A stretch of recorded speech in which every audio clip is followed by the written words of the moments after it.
ശബരിമല സന്നിധാനത്ത് അയ്യപ്പന്മാരെ ഭക്തിയിൽ ആറാടിച്ച് കോഴിക്കോട് പ്രശാന്ത് വർമ്മയുടെ സംഗീതമാനസ ജപലഹരി. സന്നിധാനത്തെ തിരുവേദിയിൽ അയ്യന് ഭക്തിഗാനാർച്ചന സമർപ്പിക്കപ്പെട്ടപ്പോൾ കേട്ടുനിന്ന ഭക്തർക്കും അത് അവിസ്മരണീയ നിമിഷമായി മാറി. അയ്യന്റെ തിരുസന്നിധിയിൽ ഭക്തിയിൽ ലയിച്ച് സമർപ്പിക്കപ്പെട്ട ഭക്തിഗാനാർച്ചനയുടെ കാഴ്ചകളിലേക്കാണ് ഇനി പോകുന്നത്.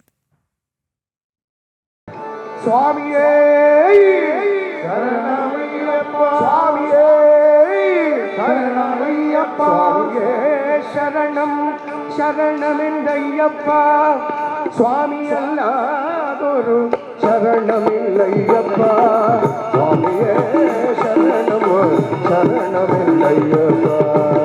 ഭക്തിയിൽ ലയിച്ച് ഓരോ വരിയും അയ്യന് സമർപ്പിച്ച് ഭക്തിഘോഷലഹരിയിൽ പാടുകയാണ് പ്രശാന്ത് വർമ്മ. വേദസ്വരൂപ വേദവിഭാഗക വേദാന്ത നായക വ്യാസദേവ. സന്നിധാനത്തെ തിരുസന്നിധി സംഗീതാർച്ചനയിൽ ഭക്തി സാന്ദ്രമായി മാറിയ നിമിഷം.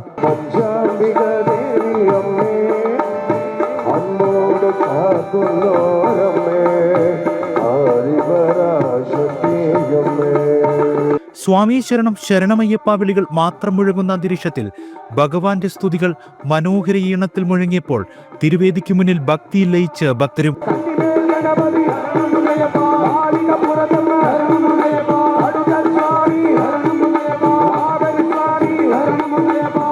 ഇത് 19ാം തവണയാണ് പ്രശാന്ത് വർമ്മ സന്നിധാനത്ത് സംഗീതാർച്ചന സമർപ്പിക്കുന്നത്. ഓരോ വർഷവും നമുക്ക് ഓരോ അനുഭൂതികളാണ്.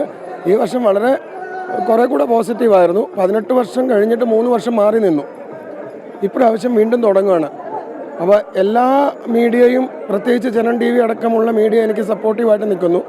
അയ്യപ്പസ്വാമിയോടുള്ള ഭക്തി ഇദ്ദേഹത്തിന്റെ വാക്കുകളിൽ ഇങ്ങനെ. പണ്ട് മുതലേ അയ്യപ്പനോട് വലിയ ഭക്തിയും, കാരണം അയ്യപ്പൻ പാട്ട് പാടുമ്പോൾ ഒരു പ്രത്യേക തരത്തിൽ നമുക്കൊരു അന്ത 18 പടിമീത് അതൊക്കെ പാടുമ്പോൾ നമുക്ക് കണ്ണിലൊക്കെ വെള്ളം നിറയും. കാരണം നമുക്കത്ര അറിവോ സംഗീത പാണ്ഡിത്യമോ അത്ര കഴിവുകളൊന്നുമില്ല. എന്നിട്ട് നമുക്ക് ഇത്രയും വർഷം നമ്മളെ ശബരിമലയെ കൊണ്ടിരുത്തി നമ്മളെ നാമം ജപിപ്പിച്ചിട്ടുണ്ടെങ്കിൽ ഏതോ ഗുരുക്കന്മാരുടെ, അയ്യപ്പസ്വാമിയുടെ ഗുരുക്കന്മാരുടെ അനുഗ്രഹം മാത്രമാണ്. പിന്നെ എല്ലാവരുടെയും സ്നേഹം, എല്ലാവരുടെയും അനുഗ്രഹം.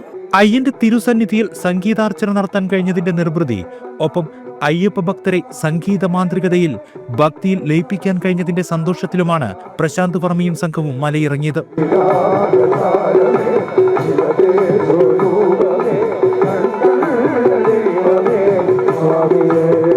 ക്യാമറമാൻ സന്തോഷ് മണ്ണാർക്കാടിനൊപ്പം മിഥുൻ മുരളി, ജനം, സന്നിധാനം.